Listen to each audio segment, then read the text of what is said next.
Сабақтың тақырыбы: 19 ғасырдың екінші жартысындағы қазақ қоғамы.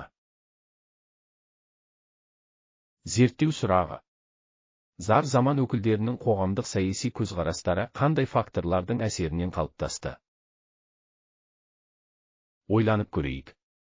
Жыраулар жырды домбыра, қобыздың сүйемелдеуімен, әнмен айтатынын сендер өткен сабақтан білдіңдер. 18 ғасырда өмір сүрген ақын, жыраулар естеріңде ме? Бұхар, Үмбетей, Ақтамберді жыраулардың шығармаларының негізгі идеясы қандай еді? 19 ғасырдағы әдебиет өкілдерінің көзқарастары өзгерді деп ойлайсыңдар ма? Неліктен? Патша отаршылдығы дәуірі. Қазақтың әдеби шығармаларының тарих үшін маңызы зор. Халық ақындары мен жыршылары қазақ халқының батыр ұлдарының ерлік істерін жырға қосып, тарихи тұлғалар мен оқиғалар туралы мұраны кейінгі ұрпаққа жеткізіп отырды. Халықтың азаттық жолындағы күресі ақын жыраулар шығармасында жан-жақты сипатталды. Алайда әскери күші өзінен басым, тұрақты әскері бар, отырықшы көрші елмен текетіресте қазақ қанша қайрат көрсетсе де, отарлық бұғаудан құтыла алмады.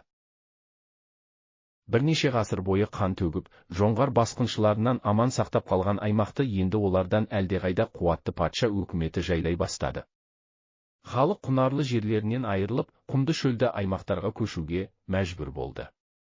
Негізінен көшпелі және дәстүрлі шаруашылықпен айналысатын халық болашақтан үміт үзіп қайғы шерге берілді. Ел арасынан шыққан өршіл ақындар мұндай жағдайды халықпен бірге бастан өткізіп, өздерінің шығармаларында заман зарын өкінішпен жырлап, халықтың мұң-мұқтажын білдірді. Олар жыр тілінде патша өкіметінің отаршыл саясатын әшкереледі. Жерден, малдан, тәуелсіздіктен қол үзген халықтың ауыр жағдайы, қайғы қасіреті зар болып төгілді. Қазақ қоғамында отаршылдық езгі, барымта, парақорлық, талас-тартыс, орлық, алауыздық орын алды. Сондықтан бұл кезеңде өмір сүрген қазақ ақын жыраулары қоғамдағы келеңсіз жағдайларды сынға алды. Олар өткен өмірді аңсап, бұлыңғыр болашақ туралы күмәнді болжамдарын жыр тілімен жеткізді. Бұл кезең тарихта зар заман деп аталды. Зар заман ақындары қазақтың ұлттық болмысын, қадір-қасиетін сақтап қалуды насихаттады. Халықтың ауыр тағдырын жырлаған ақындардың қатарында Дулат Бабатайұлы, Мұрат Мөңкеұлы, Шортанбай Қанайұлы, Әбубәкір Кердері тағы басқалар болды. Шортанбай Қанайұлы өз өлеңінде сұрқай қоғамды былай сипаттаған: мынау ақыр заманда алуан, алуан жан шықты. Арам, араз, хан шықты, қайыры жоқ, бай шықты. Сауып ішер, сүті жоқ, мініп көрер, күші жоқ, ақша деген мал шықты. Халық тағдырын жырлаушылар. Дулат Бабатайұлы шығармаларында өзі өмір сүрген заманның шындығы бейнеленді. Ол Ресейдің қазақ жеріндегі отаршылдық саясатын қатаң сынап айыптады. Ол шығармаларында ел басқару ісіндегі әділетсіздіктер мен ата қонысынан айырылған Бұхара елдің ауыр халін ашына жырлады. Дулат Бабатайұлы патша өкіметі енгізген ел басқару саласындағы ірі өзгерістердің 1820-1860 жылдар аралығындағы реформалар куәсі болды. Өзі өмір сүрген ортадағы орыс отаршылдығының салдарынан қалыптасқан ауыр ахуалды жан-жақты суреттеген Дулат ақын зар заман деп аталған осы кезеңнің аса ірі өкілі болып табылады. Мұрат Мөңкеұлы шығармашылығы негізінен Батыс Қазақстанда болған оқиғалармен тығыз байланысты. 1868 жылғы ереже бойынша жердің Ресей мемлекетінің меншігіне көшуі, алым-салықтың көбеюі нәтижесінде халық наразылық білдіріп көтеріліске шыққан болатын. Осы кезеңде ақын тарапынан қиял ғажайып өлке жиделі Байсынға және Тескентауға көшіп кету идеясы жырланды. Мұрат халықтың мұң-мұқтажын, зарын жырлаумен шектелген жоқ, ол елді отаршыл билікке қарсы күреске үндеді. Оның жырларынан ел тәуелсіздігін көксеген, озбырлық атаулыға наразылық білдіретін ақынның азаматтық үні естіледі. Мұрат ақын өз шығармаларында қазақтың бұрынғы батырларын үлгі етіп, халықты күреске шақырды. Дулат Бабатайұлы және Мұрат Мөңкеұлы шығармаларымен таныса отырып, берілген жыр жолдарындағы негізгі ойды талды. Бұрынғы жыр ақындардың шығармашылығымен салыстырып, Венн диаграммасын толтыр. Олардың идеяларының ұқсастықтары мен айырмашылықтарын анықта. Мына суреттен халықтың мұң-мұқтажын көре аламыз ба?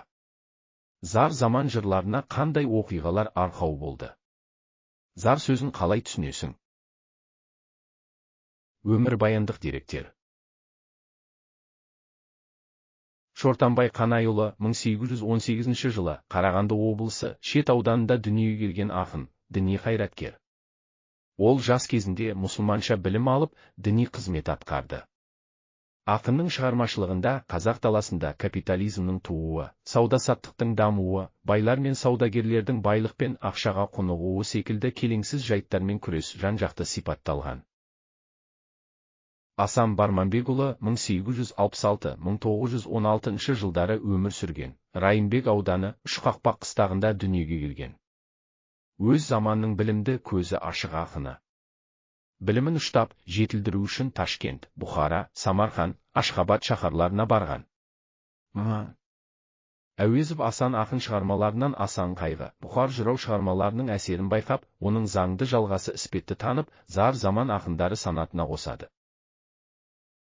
Олар отаршылдық заманын сипаттай келе, өз шығармаларында халықтан күші басым жаудың билік жасаған, жақсы жанынан түңілген, жаман малға жүгінген зар заман болып табылатынын ашық айтты.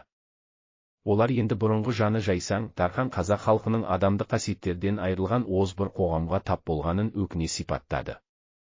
Ел арасы отаршыл саясаттың кесірінен бүлініп, мал-мүлік, ақша, қаражат үшін өзара қырқысқан әлеумет қалыптасып, қазақтың ынтымағы бұзылғанын ашына жырлады.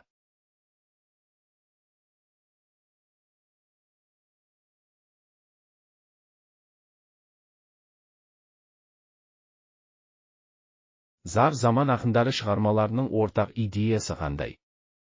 Қоғамды сипаттаудағы ақындардың ой-пікірлерін салыстыр, ерекшеліктерін анықта.